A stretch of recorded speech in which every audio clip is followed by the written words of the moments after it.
Welcome to this short video about mapping the contours using angles and elevation. Throughout history, people have navigated the world, and in particular, the people of Polynesia navigated from the Americas all the way across the Pacific Ocean to New Zealand, long before the Europeans. They are taught from a young age to navigate because it's vital to their survival as fishermen and deep-sea divers. Their training is drilled into them with songs, memory charts, and forms of trigonometry. The young woman in this photo is using her eyesight and her tattooed hand to set course. These days, we might use theodolites or even just engage a surveyor to do the mapping for us. But when you pay someone to do surveying, they're not going to do the levels that are absolutely vital to small sites. They're probably going to do the contours at 1 meter intervals, and every centimetre counts. Next time you go to the beach or walk along a lake with the beach, have a look at the tide line. It isn't straight, it curves in and out, and it hugs around the land. The line that is left by the high tide is like a contour line. Why bother with learning about the slope and the elevation? Well, you can see the landscape better. The shape of the land will predict where there are fertile plains. It'll help you manage erosion and water as it comes down the slope. And you might be able to even predict wind and fire. These sorts of skills can help you prepare for catastrophes. Even flat land often has some flow. The flow could be slow, as in a nutrient transfer, or it can be quite a little bit faster with a stream. The term elevation does have a couple of uses. Sometimes we talk about a type of drawing in that the viewpoint is above ground level. Mostly we use the term to talk about a point above the sea level. How high is something above sea level? A contour line connects the points with the same elevation. They're all at the same point above sea level. In this graphic, I've marked the contours, and I've just done some rough guesses here.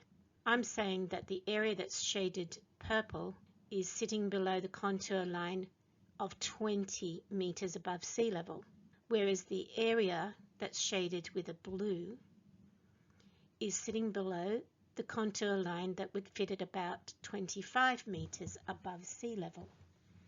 The next level is 30, and then 35, 40. And I guess the top of that tallest tree might be at 50, because it's about double the height of the distance between 35 and 40. There's two ways to calculate a slope. We can work out the angle of this slope. You do need to know the angle of some slopes to determine whether you need legally to put in a retaining wall or not. So let's say the ground is sloping at 30 degrees. That's okay. You can get away with that in my local government. It doesn't need a retaining wall. Any steeper than that, you need a retaining wall. And the second way to calculate a slope is to look at the elevation change, the change above sea level of the different points along that slope. So let's look at simplified angle calculation. Getting back to that Polynesian woman, the navigator, these are the tattoos that she had on her hand. Every tattoo is unique for each navigator because she probably lives in and based in a different place. Once a Polynesian navigator knows the angle, they can estimate the distance to a mountain. For those of us who have not had years of training in reading the angles to estimate a distance, we can use precise scientific equipment. Once we know the angle and either the distance to a tree or to something closer, we can use trigonometry to work out the height of the tree. Now let's look at simplified elevation and how we just add and subtract the numbers. I've made for you a mountain of foam. Here it is on the left-hand side in what we call plan view. In the middle, it's in a perspective. So it's as though I'm not looking directly down on it and I'm not directly at the side.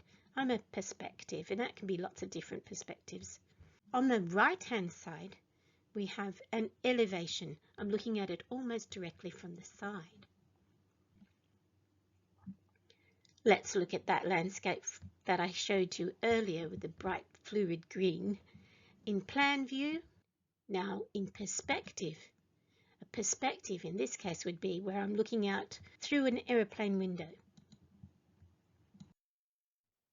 Now I'm down on the ground and I'm looking at it across the landscape like I'm walking across.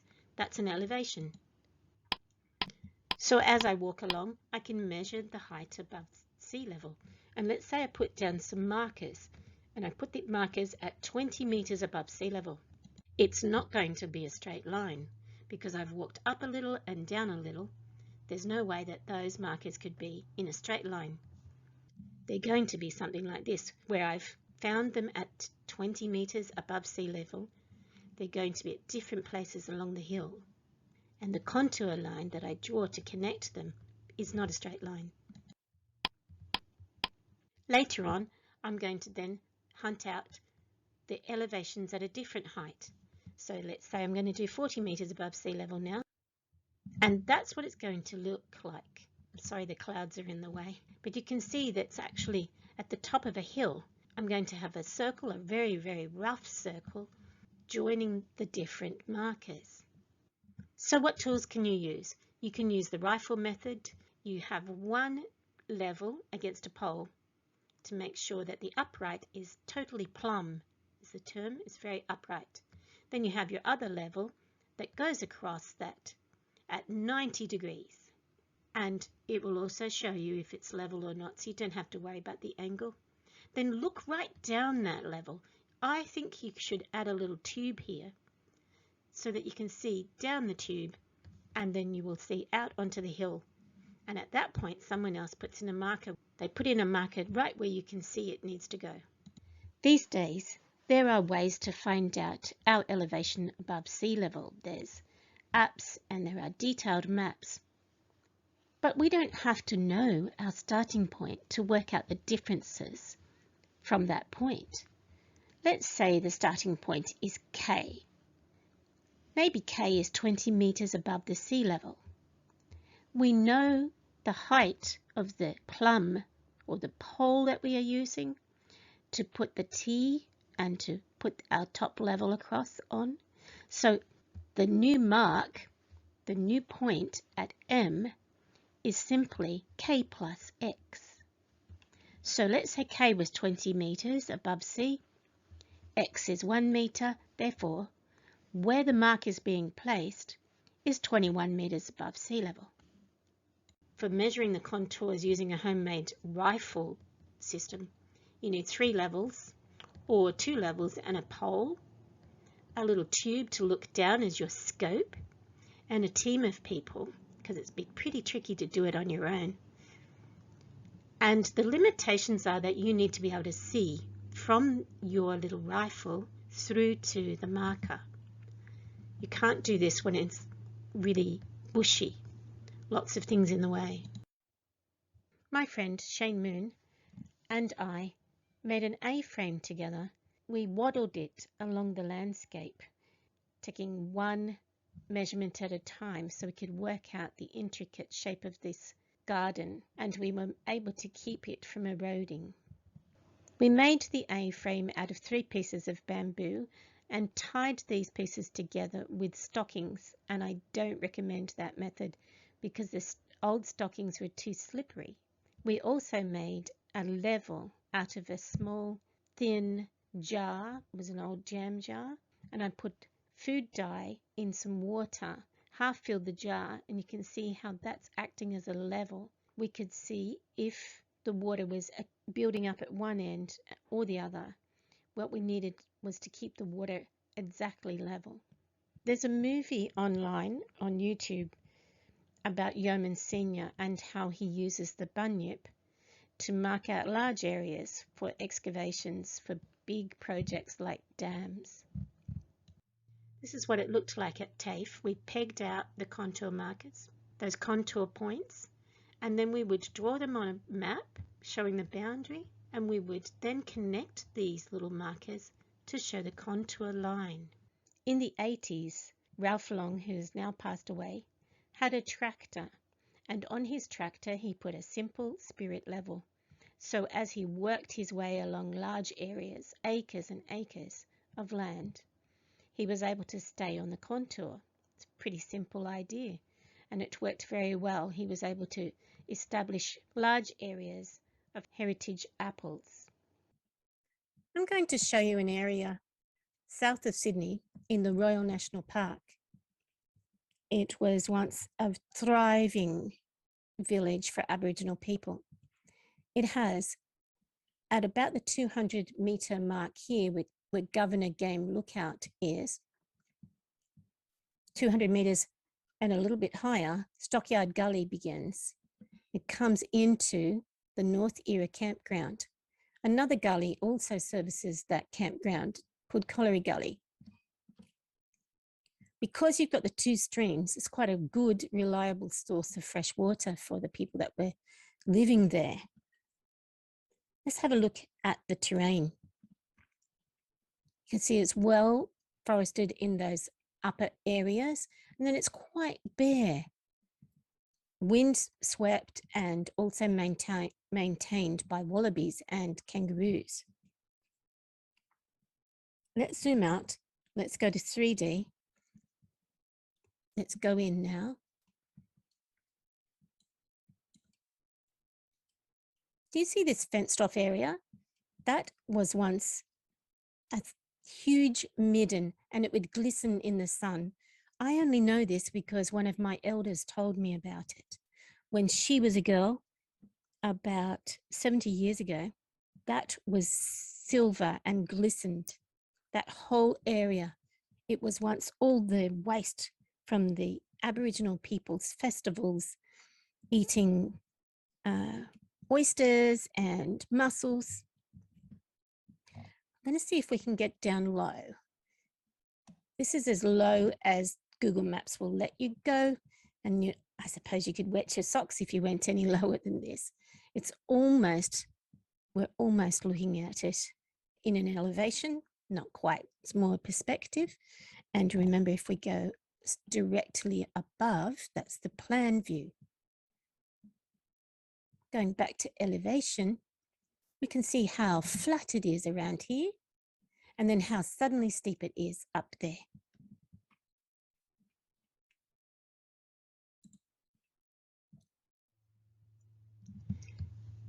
I'm going to have a look now at the gully that we looked at in the map. When we look at the gully, you can see that the contour lines generated by Google Maps are really close together. That tells me it's steep land. When we look at it without the map, you can see more clearly how close these contour marks are. The dark lines are the 100 metres and 200 metres. And I can see that there's 5 gaps in between, so they would be at every 20 metres. Now let's have a look at the campground below the gullies. There's the gully, here's the campground. It's much flatter. When land is flat, the contour lines will be further apart. So you can see I've put in a red line at the 0 point, that's at sea level. It's going to be averaged out there because we know we've got tides that come and the sea level rises and falls. But I'm just, for the purposes of seeing the contrast between steep land and flat land, I'm going to call that 0. So then I've marked in very roughly where the other contours are, and you can see they're much further apart. So in summary, contours and levels, elevations are useful for managing the flow of water, the nutrient flow, and people and machinery, and animals too. It's easier for animals to move along a contour, so put a pathway and a fence along the contour. There are 2 basic ways to observe these contours: calculating the angles or mapping out the elevation points and then joining the dots. Elevation mapping is the easiest way to map small areas and take notes about the changes of the site. The elevations can be recorded with simple tools. You don't have to use the rifle sight that I've showed you. You can use an A-frame or a bunyip.